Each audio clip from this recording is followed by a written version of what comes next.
نخندي إيوانات قليهم ودي يكون كان قليهم دما ودنا خون خلين دابلو نبوزح جزء سدرون خراك بستشجر إفريم لما عنت مزازو مرخي ولا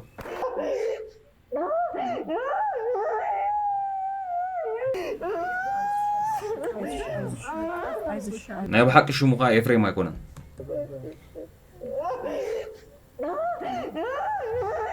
أبز حلفة بطريقة قام زغروا لكم زنبركو حنساب سنتايو كمون حنساب إفريم إن دخون شو مو بزحت سبات ودنا يقوليهم كا ودنا يكونن داولو بزح شجرات زرقبة نا أمره تأجم زلوا إفريم ده حنقوله نا أمره تأجم زلوا إفريم بزحت صدرون خرك بزح تشجيروا يقوم يقوم أبز حلفة مالتيو كرم حجون زي متقولكم بزح فتناتاتون حدا خلت سلسة هون فتناتات كايدون يريو يكاول دخون قوليهم تبايلو ديني تقبر لهم نيري مالتي سلزي لو ما عند مزازم وسلز رقبة جن تاني مزازم كرينا مالتي سلام بيوتيوب تخفلت جنزب كتكونوا ويون بيوتيوب جنزب كتسرحوا التلالي سبعة نحرها لكم كابا عجمة مرة يوتيوب كابا كفافتاهم ونكسب مود أتا جنزبكم أبجبهم كسب زاتو كمون يوتيوب جميركم جن كأني معبايز عبيكم وكابو زوج جنزب زي ترقبوا زلهم استفلا لي تكنيكات وإيميلاتنا يوتيوب كتم هارم سلليو كمون جميركم كسب كفلي زي بسحكم وكاني حقتاتنا يوتيوب سان بفلات وكاني استفلا لي حقتات يوتيوب سلزي فلتكم أب كفلي زي بسحكم سبات نحرها لكم نعكم زملكات استفلا لي كورسات بمنجدي ممبرشيب نايس شانل زي عدلنا لكم على الناس لازم ممبرشيب ومخان يوتيوبرات تكون تدخليكم بيوتيوب جنزب كتسرحوا تدخليكم مالتي سلزي ممبرشيب كتكونوا بخبر عندكم نابزنا يتمرتي ممبرشيب جوين ناخد قبرو خاني كم ستري قال لكم ابزا جوين تبل زلا اب يوتيوب مساعتكم جوين تبل زلا او مساعتكم كم ستري قال لكم كل التمارات تاعلو بزي ابزا تحتي استفلالو تمرتات تبل زلا ابانا اتو كم ستري قال لكم جوين زبلالو ابا جوين نقبر سلازي بزي استفلالو ناي مخفلي منقدتات دحر مخفال كاني باي نبلو مالتي اب ساعه مسوردنا باي زبلالو سلازي دايركت نابتي كورسات كتوناي مالتي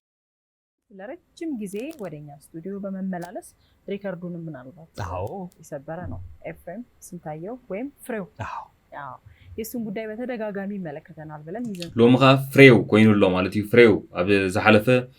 ሓደ ሰብ ፈልጦ ይምባል ወይ ካ ወድ ገዛውተይ መታዓቢተዩ ወይ ካ ፈልጦም ይስድሩ ምባል ፍሬው ከም ዝኾነ ሽሙን መጪ ቀሪቡ ተዛሪቡ ነይሩ ስለዚ ብዛዕባውን እሺ ክንሪና ስንመጣ ነበር ሳይሳካ ሲቀር እዚህ ጋር ደረሰ እንግዲህ ከዚህ ቀደም የነበረው የመጨረሻ ያል ያዝክሩዋ ይኹም ሓወይ ክኾን ክእል ምባል ዝመጸትያ ፕሮግራማችን እንግዲህ እሱን የሚያቅ ወዳጅ አብሮት የነበረ ያገኘው የሱን ማንነት የሱን ቤተሰብ የሚያቅ ሰው አመጣን ዝትሪዎ ዘለኹም ካኒ ኣብ ዝሓለፈ ቀሪቡ ነይሩ ማለት እዩ ኣነ ፈልጦ ስድራቤቱ ፈልጦሜ በቀረባ ፈልጦ ምባል ድመጸይ ማለት እዩ ግኝቱን መገኘታቸውን የኤፍሬም ቤተሰቦች መገኘታቸውን ብቻ እንግዲህ ገልጸን ነበር ኤፍሬም ስንለው ነበር ስንታየው ስንለው ነበር ፍሬው እንዴት ነህ እንወዳለን በጣም እንኳን ደህና መጣ እንትሪዎ ዘለኹም ሎማ ዓንቲ ፍሬው ይተቀይሩ ዘሎ ሽሙ ማለት እዩ ቅድሚ ሕጂ ዝነበረ ኤፍሬም ስንታዮ ብሙሉኡ ተገዲፉ ወይ ካ ሽሙ ይኮነን እዞም ሕጂ ንፈልጦ ኢና ኢሎም መጽኦም ዝነበሩ ስድራቤት ፍሬው ምዃኑ እዮም ነጊሮም ዘለዉ ማለት እዩ ለውጥህ ንገራቸው ያለህበት ሁኔታና ምን እንደምትፈልገው እስኪንገራ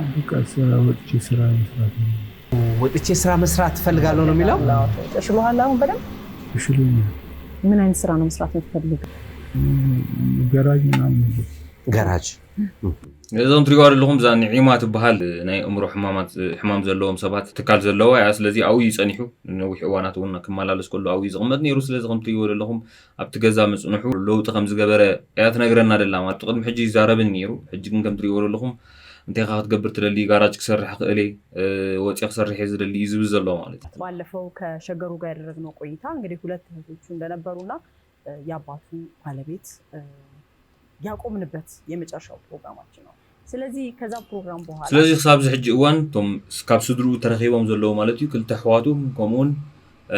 ሰይትቡኡን ከም ዘለዋ እዩ ተነጊሩ ዘሎ ማለት እዩ እህቱ እንዲሁም ያባቱ ባለቤት እንደተገኙ ሰማን እነሱንም ወደዚህ ጋበዝናቸው ስለዚህ ኣብ ዝሕጂ እዋን ካኒ ሓፍቱ ሓንቲ ሓፍቱን ከምኡን ሰይትቡኡን በአካል ተረኺበን ከም ዘለዋ ዝገልጽ ዘሎ አሁን ወደዚህ ይመጣሉ ማለት ነው ዝግጁ ነው ኤፍሬም እንቀበላቸዋለን በጭብጨባ እንቀበላቸዋለን እንኳን ደህና መጣችሁ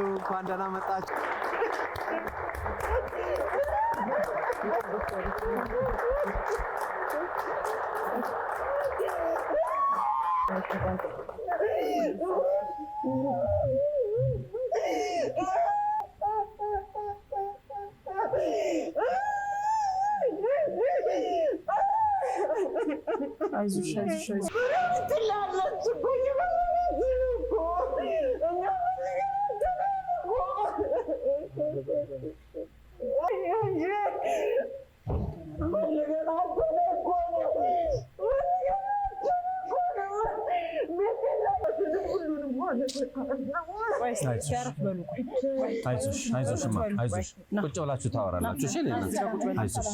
حكا غبيدي بهيوت يلن يلكا زغبص كيو حاوخا بهيوت ترخبو خلخا قليل يكونن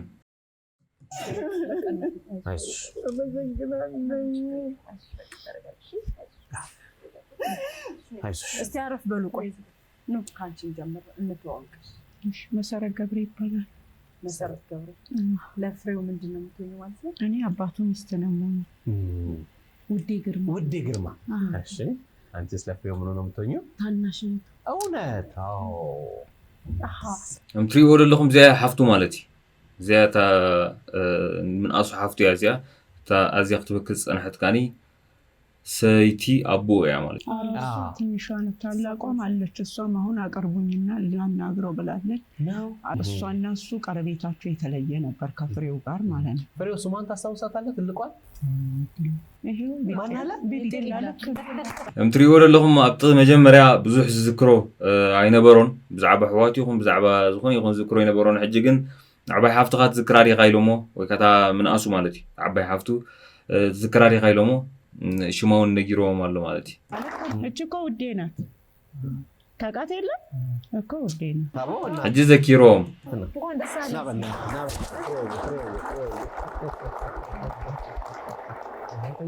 አለህ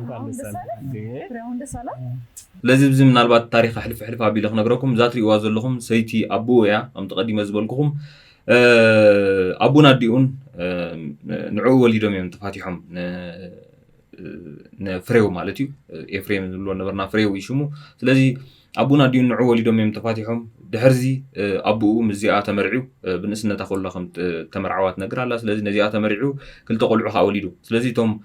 ኣሕዋቱ እየን ንብለን ዘለና ክልተ ኣዋልድ ዛሕጂ መፅያ ዘላን ሓንቲ ተሪፋ ዘላን ክልተ ኣሕዋቱ ከዓኒ ደቂ እዚኣ እየን ማለት እዩ ስለዚህ ቦቦ እዮም ኣሕዋቱ ማለት እዩ ቦቦ እየን ኣሕዋቱ አባቱንም ጉዳይ መንገር ያለብሽ ይመስለናል ምክንያቱም የሚፈልገውን ነገር እንዲያገኝ እንዲያቅ ረፍት እንዲኖረው ስላባ ስለዚህ ብዝኻን ታያ ትብላ ደላ ብዛዕባ አቡኡ ክፈልጥ ኣለዎ ያ ትብላ ደላ ምክንያቱ አቡኡ ቀዲሙውን መን ክትረክብ ትደሊ ምስ በለ ምስ ተባሃለ አቦይ ዝብል ነይሩ ስለዚህ ብዛዕባ አቡኡ ክፈልጦ ዘለዎ ነገር እንድሕር ሃልዩ ነገር እዩ ያ ትብላ ዘላ ይኸውልህ ታወካ ግርማዳ እዚ አቡይ ከም ትሪእዎ ዘለኹም ናይ አቡኡ ስእሊ እያ ሒዛት ልመፅያ ዘላ ፍሬው ፎቶግራፍ ምንህ ናቸው አቦይ ዘኪሮ ኣሎ ማለት እዩ ግርማ ምዃኑ ከምኡውን አቡኡ ምዃኑ ዘኪሮ ኣሎ ይህንንም ላሳየው እስኪ ሌላም ፎቶ እቺ ማነው እዚህ ቤት ውስጥ የተነሳችሁት ያንተን ፎቶ አየኸው እሱ ላይ አለ ፍሬው ይኸው ያንተ ስለዚህ ከም ትሪእዎ ዘለኹም ናቱ ስእሊ ብዚ ትሪእዎ ኣለኹም እስ ደው ኢሉ ዘሎ ማለት እዩ ስለዚ ናይዘን ክልተ ኣሕዋቱ ከዓኒ ናይታ ሓንቲ ናይታ ዓባይ ዕድመ እዩ ነይሩ ማለት እዩ በርዝደይ ናታይ ነይሩ ስለዚ ኣብኡ ዝተሳኣልዎ እዩ 2002 የሞተ ከዛ እሱ በሄደ በሁለተኛ ዓመት መጨረሻ ላይ ሞተ ስለዚ ብዛዕባ አቡኡ ከዓኒ ብዛዕባ አቡኡ ያ ነገር እያ ክትብላ ፀኒሓ ኣቐዲማ ስለዚ አቡኡ ከዓኒ ብ2002 ብግእዝ ማለት እዩ እቲን 2000 ክንደይ ማለት ይኾን ዘሎ 2008 ወይ 7 ክኾን ይኽእል እዩ ስለዚ ብ2002 ብግእዝ ከም ዝሞተ እያ ትነግራ ዘላ ድሕሪ 2 ዓመት ንሱ እዚ ፍሬው ምስ ጠፍአ ድሕሪ 2 ዓመት ከም ዝሞተ እያ ትነግሮ ዘላ የፍሬው ወላጅ እናት የት እንዳሉ ይታወቃል ካልእ ከዓኒ ብዛዕባ ወላዲቱ እያ ተሓታት ዘላ ብዛዕባ ወላዲቱ ምክንያቱ ንዑ ምስ ወለደት ካብ በዓል ቤታ ከም ዝተፋትሐት ኣቐዲማ ነጊራትና ነይራ ዘይትብኡ ማለት እዩ ስለዚ ብዛዕባ ወላዲቱ ክትፈልጥዮ ነገር ኣለክ እዩ ብምባል ሓቲታታ የት እንዳሉ ይታወቃል እንስምዖ ዘለኹም ብዛዕባ ኣዲኡ ከዓኒ ዝፈልጦ የብለይን እያ ትብል ዘላ ኣዝማር መገናኘት ይችላል። ወላጅ እናትን አደይ ክረክባ ክእል ዲ ምባል እዩ ዝሓድድ ዘሎ ኤፍሬም እሳቸውን አላገኘናቸውም። እሺ ስናገኛቸው እናገናኛለን። እሺ አዲዩ ማለት አዲዩ ካ ወይዘሮ ፀሐይ አባትያ ትበሃል ምስ ተፈላለዩ ወይ ከም ዝተፋትሑ ምስ በዓል ቤታ ስለ ካብቲ ገዛውቲ ካብቲ ዓዲ ስለ ዝቀየረት ደሃያ የብሎምን ማለት እዩ ኣብቲ ከባቢ የላን እሱ ከዓኒ ምስ ኣቡዩ ዓብዩ ተን ዝነበራ ዝተረፋ ካብ ከባቢ 5 ዓመት ገለ መለ ካብ ኣዲኡ ምስ ተፈላለየ ተን ዝነበራ 4-5 ዓመት ምስ ኣቡኡ ይሕሊፎ ስለዚ ብዛዕባ ደሃያ ኣዲኡ ዝፈልጦ ነገር ከም ዘይብለኒ ክነግራ ፀኒሐ ስለዚ ከም ትሪእዎ ዘለኹም ፍሬው መወዳቱ ስድሩ ረኺቡሎ ካብዚ ሕጂ እንዳሓር ኢቭን ወላዲቱ ንምርካብ እውን ኣይፅግሞን እዩ ምክንያቱ ብዓብዪ ወለዲኡ እንዳብኡ ረኺቡሎ ኣሕዋቱ ረኺቡሎ ስለዚ እቲ ዝነበረ ከርተት ናይ ፍሬው ኣብዚ ኣብቂዕሎ ማለት እዩ ስለዚ ጋይስ ናይ ሎማዓንቲ ቪድዮ ዝመስል ነይሩ 1000 ሕርኩኝኩም ሳብስክራይብ ኣይትረስዑ ሳብ ኔክስት መደብ ንረኸብ ፒስ